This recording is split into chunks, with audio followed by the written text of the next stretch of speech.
Bonte.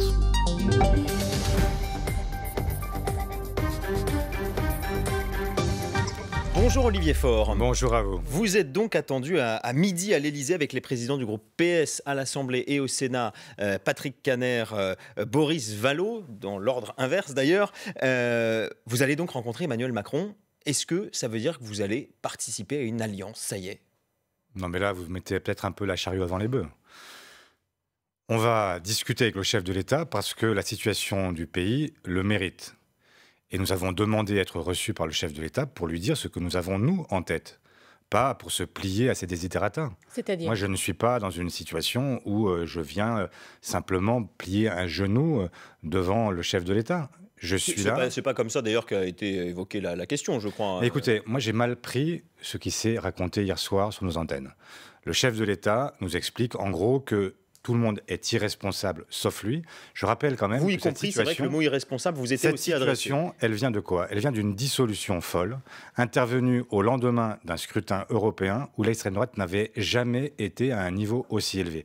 Il a pris le risque d'avoir Jordan Bardella à Matignon. Et depuis, nous vivons une situation assez baroque où, après que le Front populaire soit arrivé en tête de l'élection, il a nommé un Premier ministre qui a fait 5% dans l'élection législative.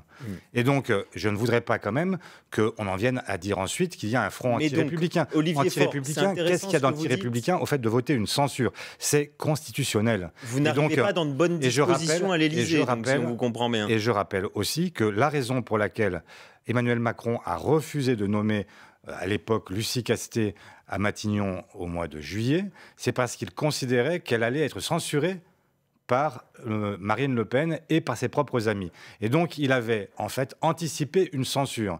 Et voilà maintenant qu'on nous explique qu'il y aurait un front anti-républicain. Non, je ne suis pas anti-républicain. Je suis même très républicain. Et le respect de la tradition républicaine, c'est de dire qu'aujourd'hui, il devrait y avoir un Premier ministre de gauche à Matignon et non pas un Premier ministre de droite, entouré par deux potiches, une de droite, une de gauche, qui servirait de faire valoir. Ça n'est pas le schéma dans lequel je m'inscris. Et donc, ce que je suis venu vous dire ce matin, c'est que moi, je ne souhaite pas qu'on arrive en fait à une nomination ultra rapide parce qu'il faudrait se dépêcher, etc. Je souhaite qu'il y ait une négociation. Je souhaite qu'on puisse se dire les choses très franchement. Il n'y a pas de majorité absolue à l'Assemblée. Ça veut dire quoi, Olivier Faure? Une négociation, c'est avec qui déjà? C'est avec Emmanuel Macron? Ou vous dites Emmanuel Macron, c'est pas son affaire, c'est pas à lui de négocier, on veut pas négocier avec lui, on doit négocier entre partis, entre forces politiques de l'Assemblée? On est obligé de parler avec Emmanuel Macron parce que c'est lui qui nomme le Premier ministre et c'est lui qui peut figer le jeu. Mais je ne souhaite pas qu'il se fige. Je souhaite au contraire que nous puissions entrer en discussion et que nous puissions voir pour un contrat à durée déterminée. Il ne s'agit pas de dire, on verra, mais il ne s'agit pas de dire que la droite et la gauche se confondent. Moi, je suis contre la confusion. Je pense que ce qui a fait monter Marine Le Pen, c'est précisément le sentiment que la droite et la gauche étaient pareilles. Bon, maintenant, je vois bien qu'il n'y a pas de majorité absolue et qu'il faut bien, à un moment, venir arracher un certain nombre de décisions en échange de compromis et de concessions réciproques. Donc c'est la raison pour laquelle je suis prêt à entrer en discussion. Ça ne veut pas dire que je suis prêt à dire que je suis devenu macroniste. Je ne suis pas macroniste et ne compte pas le devenir. Il y a plusieurs choses. D'abord, juste petit point de calendrier. Vous dites pas trop vite. C'est ça. En gros, ce que dit Marine Tondelier aussi, qui a écrit au président de la République pour lui dire non, un compromis, on ne le fait pas en 48 heures. Moi, je suis pour qu'il y ait un préfigurateur, qu'il y ait quelqu'un qui puisse organiser la confrontation. Et je suis prêt à venir discuter de tous les sujets et voir ce qu'il est possible de faire sur une durée limitée, qui permet de faire avancer le pays et donc de ne pas le mettre à l'arrêt. Parce que Olivier, vous imaginez une personnalité... Donc, moi, je ne veux pas de blocage institutionnel, je veux que le pays soit gouverné, mais je ne veux pas non plus laisser penser un seul instant qu'il y aurait d'un seul coup une gauche et une droite qui se confondent et qui sont prêtes à tout faire ensemble. Donc vous imaginez une personnalité qui vous permettrait de négocier, c'est ça ? Un préfigurateur, il y a des tas de gens qui peuvent... Comme ça se fait ça existe dans d'autres pays, effectivement. Comme ça se fait à l'étranger, et ce que je vous dis là n'a rien d'étonnant. Dans toutes les démocraties européennes, parfois ça prend 1 mois, 2 mois, 3 mois. Mais un préfigurateur, ça veut dire une sorte de Premier ministre quand même qui assure la fonction pour que notamment la loi spéciale financière, on en parlera, mais soit adoptée très vite. Et ensuite, un Premier ministre... C'est un détail. Moi, ce que je veux... Ça nous est présenté comme l'urgence, en fait. Non, mais il y a... L'urgence, c'est de trouver des solutions pour débloquer la crise politique démocratique dans laquelle nous sommes. Et qui pourrait être ce préfigurateur déjà, pour commencer? moi, je suis d'accord déjà là-dessus. Mais si je lâche un nom, aussitôt il sera... Non, mettons-nous d'accord sur quelqu'un qui peut être celui qui organise les bons offices et qui peut être celui qui permet de faire dialoguer des gens différents. Ça se trouve, ça ? Quelqu'un de neutre, en tout cas quelqu'un qui est disposé à jouer ce rôle-là, mais c'est pas le vrai sujet. Le vrai sujet, c'est d'organiser une confrontation. Et donc, qu'est-ce qu'on fait ? Est-ce qu'on est prêt à faire des concessions sur quel sujet ? Et encore une fois, pour une durée qui est une durée limitée, au terme de laquelle chacun reprend en fait ses billes. Et moi, ce que je suis prêt à dire à celles et ceux qui m'ont fait confiance et qui m'ont dit « on vous élit pour telle et telle raison ». Ils voient bien que je ne peux pas avancer pour l'instant, comme ils voient bien qu'Emmanuel Macron ne peut pas avancer. Donc je dis « pour l'instant, je ne peux pas faire ce que je veux, mais je suis prêt à donc commencer à discuter, obtenir des concessions, ne pas aller jusqu'au bout de ce que je voudrais ». Mais ça ne veut pas dire que je renonce pour autant à ce que je veux. Ça veut dire que plus tard, quand on reprendra dans les élections législatives ou présidentielles, eh bien, chacun portera son propre projet. Et ce sera projet contre projet. Donc, pour l'instant, comme on ne peut pas avancer, il faut bien qu'on trouve une solution parce qu'on ne peut pas mettre le pays à l'arrêt pendant des mois parce qu'on a des entreprises, on a des salariés, on a des EHPAD, des hôpitaux, tout ça, ça doit tourner. Et on ne peut pas dire on arrête tout et on joue la politique du pire. Ces discussions, on parle d'abord programme ou on parle d'abord casting, au sens, je dis casting, qui on met autour de la table. On commence par quoi ? Déjà, le périmètre, ce n'est pas le président qui le fixe. Le périmètre, c'est toutes celles et ceux qui veulent travailler à cette solution. Donc vous n'excluez pas la France insoumise ? Mais la France insoumise, pour l'instant, s'est auto-exclue de cette discussion. Et elle a dit qu'elle ne voulait pas parce qu'elle joue autre chose. Elle joue la démission du chef de l'État. J'ai dit aussi que moi, je n'étais pas sur la démission du chef de l'État.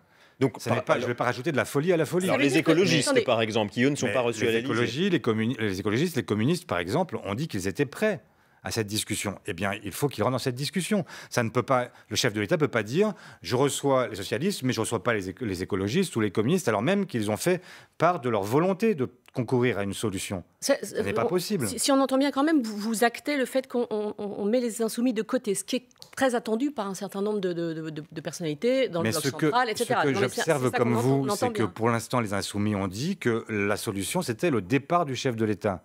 Le chef de l'État n'entend pas partir. On ne va pas maintenant rentrer dans une guérilla permanente qui bloquerait complètement le pays, qui mettrait en danger un certain nombre d'emplois, qui mettrait en danger tout simplement notre vie collective. Tout ça parce qu'on espère le départ du chef de l'État. Donc, pour l'instant, je vois qu'ils se sont auto-exclus de cette discussion. De l'autre côté de l'échiquier, vous allez jusqu'où ? Est-ce que vous incluez des LR dans cette coalition, dans ces discussions ? Moi, je mets tous ceux qui ont participé au Front républicain.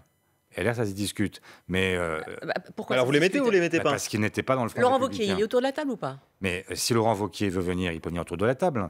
Simplement, moi, ce que je dis, c'est qu'à un moment, en fait, moi, ce que je veux, c'est des concessions réciproques. Je veux que... Alors, on va venir sur le fond des concessions, parce que c'est quand même très intéressant. L'aspect de la personne, vous dites toujours, il faut un Premier ministre de gauche. Ça me paraîtrait. Le Parti socialiste ne participe. Les Français ont dit.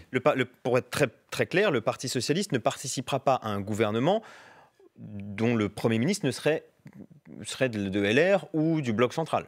Ça me paraît compliqué, en effet.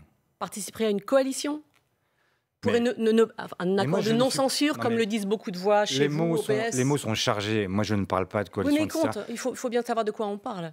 Alors, vous utilisez quel mot alors ? Accord de non-censure, coalition, accord. Pour l'instant, nous avons dit quoi ? Nous avons dit que nous voulions un Premier ministre de gauche avec un accord qui est un accord de non-censure, en échange duquel nous acceptons de ne pas utiliser le passage en force, notamment avec le 49.3. Ce qui veut dire que nous sommes contraints au compromis, puisque nous n'avons pas de majorité absolue au Parlement. Alors, pardonnez-moi, je comprends mal, Olivier Faure. Un accord de non-censure pour ne pas censurer un Premier ministre de gauche ? Oui, par exemple. C'est un peu curieux, non ? Un accord de non-censure pour ne pas censurer un Premier ministre qui ne serait pas de votre bord, pourquoi pas ? Mais un Premier ministre qui est de votre bord, pourquoi c'est plus un accord de non-censure, vous êtes partie prenante. C'est à la majorité relative actuelle de dire qu'elle ne censurerait pas un Premier ministre de gauche, en échange de quoi ce Premier ministre de gauche dirait « je n'utiliserai pas le 49.3 », ce qui oblige... C'est pas vous qui êtes dans la non-censure, alors effectivement, je comprends mieux. Oui, voilà, et ce qui oblige au compromis. Bon, maintenant, je vois bien que les discussions sont engagées, etc., et qu'il y a en fait la nécessité certainement d'aller plus loin dans le type de discussion que nous devons avoir. Donc je suis prêt à ce que nous nous engagions dans une discussion, qui soit une discussion y compris sur le fond. Attendez, juste pour finir, votre gauche, elle va à nouveau, elle va jusqu'où? Bernard Cazeneuve, sur qui vous avez eu des mots assez durs dans le monde. Vous le censurez ou pas, un gouvernement? Je ne suis pas en train de censurer qui que ce soit, je suis en train de dire que ça ne peut pas se faire sur des bases puisque c'est de ça qu'on parle. Mais non, j'ai toujours dit, même y compris sur Bernard Cazeneuve, je n'ai jamais dit que j'étais contre Bernard Cazeneuve. J'ai dit que je ne savais pas ce que Bernard Cazeneuve proposait. Est-ce que vous savez, vous, ce que Bernard Cazeneuve propose au pays? On ne l'a jamais entendu en parler. Donc ce que je dis, c'est que moi, je veux partir du fond. Et je veux que nous puissions savoir à quoi les uns et les autres s'engagent. C'est quand même pas difficile de comprendre que les Français qui nous ont élus nous ont pas élus pour savoir si on est au gouvernement ou pas. Ils veulent savoir ce que nous irons faire dans un gouvernement. Et donc moi, ce que je veux, c'est qu'il y ait un engagement, et je le répète, sur un contrat à durée déterminée, qui permet de dire on ne bloque pas le pays, et pendant qu'on ne bloque pas le pays, voilà ce qu'on peut faire, et voilà quelles sont les avancées qui sont possibles. Voilà, la base programmatique, on n'est pas dans une campagne présidentielle, mais les conditions, on dit lignes rouges, les vôtres, c'est quoi? Moi, je souhaite, et c'est pas nouveau non plus, je partirai de ce que sont nos chantiers prioritaires avec le Front populaire. Donc ça passe par les retraites, ça passe... Donc l'abolition de la réforme des retraites. Mais je suis prêt à discuter. J'ai dit l'autre soir... C'est-à-dire, Olivier, vous avez dit conférence de financement. Je suis conscient du fait qu'il y a de l'argent à trouver.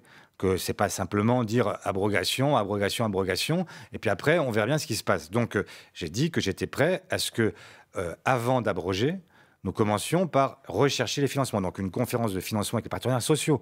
Pendant ce temps-là, un gel de cette réforme pour que les gens qui sont censés partir maintenant, enfin qui sont censés ne pas partir maintenant, au contraire, eh bien, puissent partir. On gèle cette réforme, on fait une conférence de financement et à l'issue, quand on a trouvé le mode de financement et la réforme qui permet de financer, eh bien là, on abroge. Ça veut dire ça permet de tenir tous les bouts de la chaîne. C'est un exemple de ce que nous pourrions faire dans une négociation qui permettrait de se dire que pendant les prochains mois, puisque nous ne sommes pas d'accord sur l'ensemble... Mais pardon, votre négociation jusqu'ici, Olivier Faure, de ce que j'entends, c'est un peu pile je gagne, face tu perds. C'est vous qui avez le Premier ministre, c'est les macronistes qui ne vous censurent pas, et la réforme des retraites, on la suspend. Alors, je sais que c'est sans doute une base de négociation, mais c'est quand même mais vous ne croyez quand même pas que, en fait, je vais venir dans une discussion en expliquant que je vais faire le programme et je vais assurer la continuité du macronisme. C'est pas le mandat que j'ai reçu des Français qui m'ont élu. Et je ne vais pas venir... Enfin, je rappelle quand même qu'il y a quand même des vérités qu'il faut rappeler. Il y a eu une coalition qui est arrivée en tête le 7 juillet. Ça n'était pas les macronistes et Ensemble pour la République. C'était le Front populaire. Donc, il y a une logique au fait que j'ai une légitimité pour ce que je viens vous dire ce matin. J'aurais pu, si j'avais été un parti à 3% ou à 5% comme M. Barnier, et que je venais vous dire ce matin, voilà ce que je veux faire, vous me diriez quand même, c'est un peu culotté. Pardon, mais vous ne l'avez pas dit à Michel Barnier. En revanche, à moi, vous le dites, alors que moi, je suis en fait issu d'une coalition qui est celle qui a gagné. On l'a beaucoup dit avant du gouvernement. Mais Olivier Faure, pour être bien sûr d'avoir bien entendu, parce qu'il y a plusieurs façons d'entendre ce que vous dites là, puisqu'on est entre deux eaux. Vous parlez de conférence de financement sur les retraites. Ça veut dire que les 64 ans, c'est plus le premier sujet. Vous êtes OK pour discuter différemment et pas forcément des 64 ans tout de suite. Mais pour moi, le sujet, ça reste les 64 ans. Simplement, ce que je viens de dire, c'est que on ne peut pas, si on est responsable, dire qu'on est simplement pour l'abrogation sans dire parallèlement comment est-ce qu'on finance. Donc, moi, j'ai des propositions, celles qui ont été faites par le Front populaire. Mais j'admets le fait qu'il faille remettre l'ouvrage sur le métier et que les partenaires sociaux, donc les syndicats et le patronat, soient associés à la discussion, qu'on trouve quels sont les financements qui permettent de valider le fait que nous abrogions. Et donc, à ce moment-là, une fois que les financements alternatifs sont trouvés, on abroge. Et on abroge notamment cet âge pivot de 64 ans qui est finalement... l'élément central de cette réforme qui la rend totalement injuste, puisqu'il y a des gens qui vont travailler au-delà de ce qu'ils auraient dû travailler, au-delà de leurs 43 annuités, et qui vont financer la retraite de ceux qui, en réalité, pour qui ça n'a rien changé. Pour vous, pour moi, ça n'a rien changé, cette réforme. Par contre, pour ceux qui ont commencé à travailler tôt, pour ceux qui ont des métiers pénibles, etc., pour eux, ça a tout changé parce qu'ils vont devoir travailler plus longtemps. On va aller au fil info, vous restez bien sûr avec nous, on va continuer d'évoquer le fond de ce possible accord que vous évoquez, en tout cas, juste après le fil info. Il est 8h47 et c'est Magali Homo. les représentants de Renaissance, d'Horizon et du Modem à l'Elysée ce matin. Emmanuel Macron consulte. Il reçoit également à midi les dirigeants du PS, puis ceux des Républicains. Le chef de l'État a promis hier à la télévision de nommer un Premier ministre. Dans les prochains jours, il sera chargé de former un gouvernement d'intérêt général. Là où le nouveau Premier ministre aura de nombreuses urgences à gérer, la crise agricole notamment, une cinquantaine d'agriculteurs de la coordination rurale ont voulu pénétrer cette nuit dans le marché de Rungis, non loin de Paris, pour dénoncer le traité de libre-échange avec les pays du Mercosur, accord qui pourrait être signé dans les prochaines heures. Un sommet en Uruguay en présence de la présidente de la Commission européenne se tient. Des dizaines de milliers de Syriens poussés à l'exil sur les routes. Ils fuient face à l'avancée des rebelles qui, après Alep au nord-ouest, ont pris Hama, un peu plus au sud. L'armée affirme être toujours à proximité de cette ville. Les islamistes poursuivent leur offensive vers Homs. Il ne serait qu'à 5 km selon l'Observatoire syrien des droits de l'homme. Des nouvelles du Vendée Globe. Charlie Dalin continue de creuser l'écart en tête de la course, poussé par des rafales de vent à 80 km/h. Derrière lui, Sébastien Simon. Les deux skippers français filent plein est vers l'Australie. France Info. Le 8-30 France Info, Bérangère Bonte, Adrien Beck. Et ce matin, Olivier Faure, patron du PS, député socialiste de Seine-et-Marne, on continue à évoquer la construction, la possible construction d'une coalition, d'un gouvernement de coalition. Alors, on était sur un Premier ministre de gauche. Est-ce que cette hypothèse-là prévoit des ministres du Bloc central et de LR ? Non mais... Pourquoi est-ce qu'on commence toujours par parler en fait du casting ? Moi, je suis pas. C'est vous qui avez On a parlé commencé, des programmes Olivier et Faure, on je vous veux a dire. posé la question au début, précisément. Non, Est-ce qu'on va au programme ou est-ce qu'on va au casting ? On a parlé un peu du programme et on peut continuer à le faire. Mais simplement pour savoir avec qui vous discutez. Parce que le périmètre du programme, il dépend aussi de qui est autour de la table. On peut le poser des deux côtés. C'est pas moi qui décide de qui est prêt à discuter. Est-ce que vous Moi, je êtes suis prêt dans prêt un à discuter. gouvernement ? Ouais. Mais je suis prêt à discuter avec tous ceux qui sont à l'exclusion du RN, évidemment, qui sont prêts à participer à cette discussion. Ça ne veut pas dire qu'à la fin, on retrouve tout le monde. Ça ne veut pas dire que tout le monde sera dans ce périmètre. Est-ce que ça veut dire qu'on retrouve personne ? C'est un risque. Mais moi, ce que je souhaite, c'est aucun qu'on puisse du Bloc central. aboutir à quelque chose. Je dis simplement que dans une négociation, vous ne savez pas à quoi vous aboutissez à la fin. Je dis simplement que ce que je veux, c'est que moi, si j'y vais dans cette discussion, c'est pour aller arracher un certain nombre de points sur lesquels j'ai des convictions fortes et sur lesquelles je veux que ça avance. Je veux plus de justice, je veux pas moins de justice. Je veux plus de services publics, je veux pas moins de services publics. Je veux plus d'accès aux soins, je veux pas moins d'accès aux soins. Je veux plus de sécurité, pas moins de sécurité, et ainsi de suite. Olivier Donc, Faure. je veux pas qu'on se retrouve dans une situation où on considère Sur que... tous ces sujets-là, c'est compatible cette avec histoire- la présence de ministres du Bloc central, voire de LR. Mais ça n'est pas à moi d'en décider. Je dis simplement que moi, Vous ce qui pourriez m'intéresse, mettre un veto, Olivier ce Faure. qui m'intéresse, c'est le fond. Je veux qu'à un moment, les Français aient le sentiment que c'est eux qu'on considère et pas simplement des gens qui se regardent en permanence le nombril et qui espèrent décrocher un gyrophare avec un chauffeur. Ça ne m'intéresse pas. Ce que je veux, c'est qu'on puisse dire aux Français, oui, le pays, pour l'instant, il est bloqué. Et donc, on l'a débloqué. Et voilà sur quoi nous allons avancer. Sur ça m'intéresse. Sur le fond, justement, Olivier Faure, on a évoqué votre proposition sur la réforme des retraites. On verra ce qui en ressort du côté des macronistes et de la droite. Quelles concessions autres vous êtes prêts à faire ? Parce qu'il y a la question de la politique de l'offre, par exemple. On sait qu'Emmanuel Macron, il dit voilà, il ne faut pas y toucher à cette politique. Là-dessus, il y a un accord avec la droite et les macronistes. Est-ce que vous êtes prêts à réviser peut-être certaines de vos propositions ? Mais dans la discussion, nous serons obligés. Et même dans ce que nous disons depuis le mois d'août, en réalité, c'est que nous sommes obligés au compromis. Sur quoi, par exemple ? Sur ce sujet-là, sur le sujet des entreprises ? Mais sur tous les sujets, nous sommes obligés au compromis parce que nous ne pouvons pas... Personne n'a de majorité absolue. Donc forcément, on est bien obligé de dire que... et sans doute qu'eux aussi devront faire un pas, vous avez raison. Oui, oui. Mais vous aussi. Quand je veux 100 et que j'obtiens 50, ça s'appelle faire un pas. Ça s'appelle dire que... Moi, j'aimerais, par exemple, qu'on rétablisse un ISF qui rapporte plutôt 15 milliards que 3. On verra. Et vous avez entendu Emmanuel Macron, il dit pas de pression fiscale supplémentaire. Oui, mais... Non, mais... Ça, c'est pas lui. Non, mais attendez, là, c'est là que ça va pas. C'est que moi, je ne suis pas d'accord pour dire que je vais simplement faire la politique d'Emmanuel Macron. Dans ces cas-là, je ne viens pas. Je ne suis pas...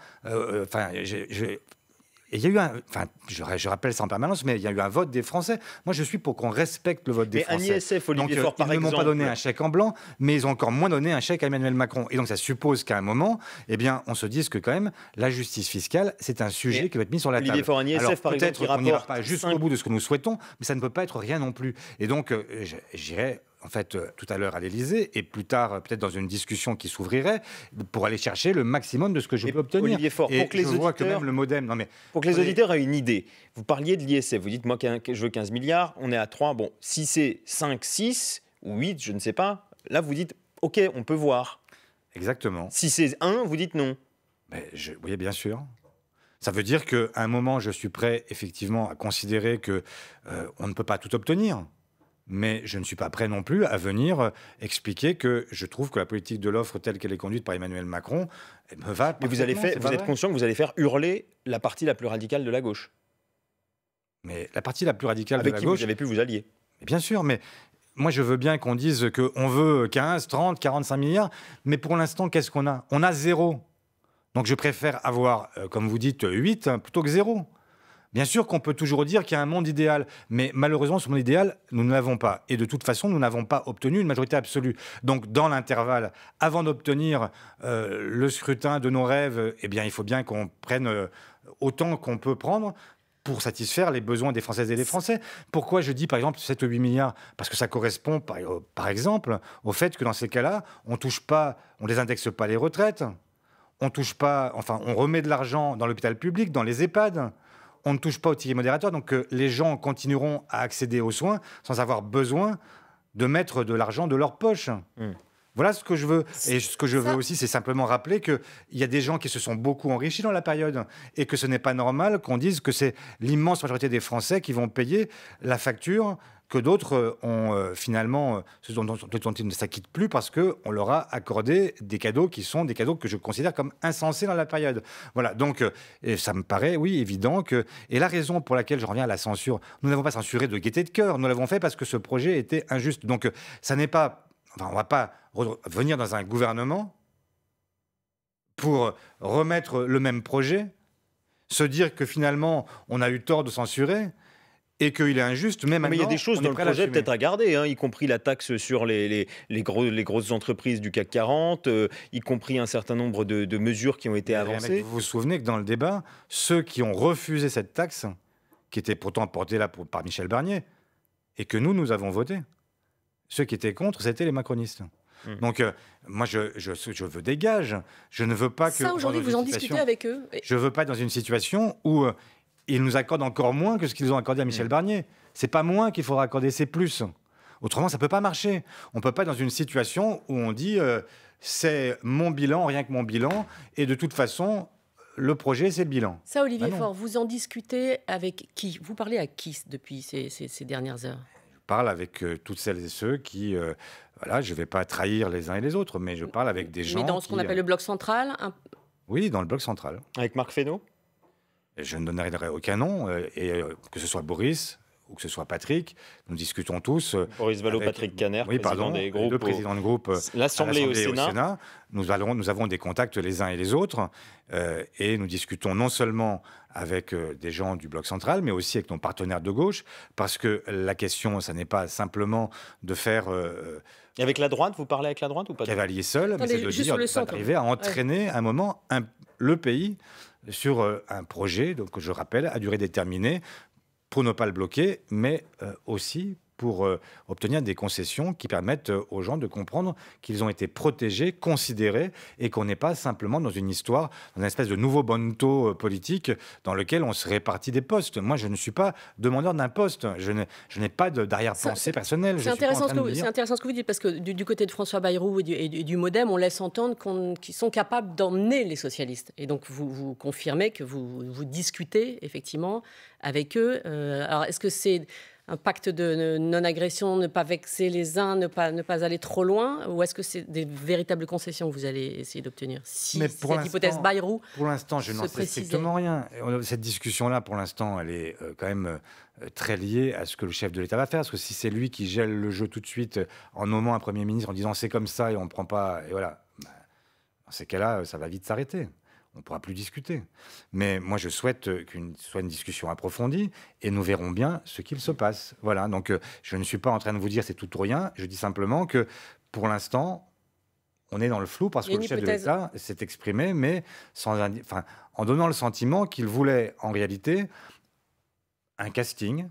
Et puis derrière, sa politique. Et ben, en tout cas, vous dites Olivier Faure. Il y a une hypothèse qu'on n'a pas évoquée, c'est vous, Olivier Faure, ce Premier ministre de gauche. Non, mais je ne suis pas venu vous dire. Non, mais c'est une question. Elle se pose la question. Mais est-ce qu'elle se pose la question? Ça peut être n'importe qui à gauche. Je ne suis pas là pour vous dire.